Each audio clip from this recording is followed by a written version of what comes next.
Okay, നമ്മൾ ഇപ്പോൾ മറ്റൊരു വാർത്തയിലേക്ക് പോവുകയാണ്. ആലപ്പുഴയിൽ നിന്നാണ് ആ വാർത്ത വരുന്നത്. ആലപ്പുഴ മാന്നാറിൽ വീടിന് തീപിടിച്ച് വൃദ്ധ ദമ്പതിമാർ മരിച്ചു.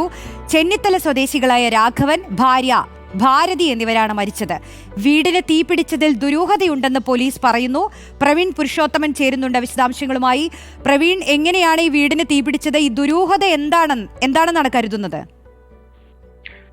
Good morning Roshni. ഇന്ന് പുലർച്ചെ 3 മണിയോടുകൂടിയാണ് ആലപ്പുഴ ജില്ലയിലെ കോട്ടമുറി എന്ന സ്ഥലത്ത് ഈ ദാരുണമായിട്ടുള്ള സംഭവം ഉണ്ടായത്.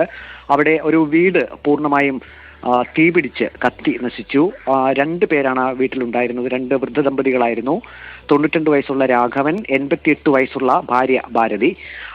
ഇവർ ഈ ഒരു തീപിടുത്തത്തിൽ ഇവർക്ക് ജീവൻ നഷ്ടമായി. ഇപ്പോൾ ഈ ഇരുവരുടെയും മൃതദേഹങ്ങൾ മാവേലിക്കര ആശുപത്രിയിലേക്ക് മാറ്റിയിട്ടുണ്ട്. ഇവർക്ക് 5 മക്കളാണ് ഉണ്ടായിരുന്നത്. അതിൽ 3 മക്കൾ നേരത്തെ മരിച്ചു പോയിരുന്നു. ഇപ്പോൾ 2 മക്കളുണ്ട്.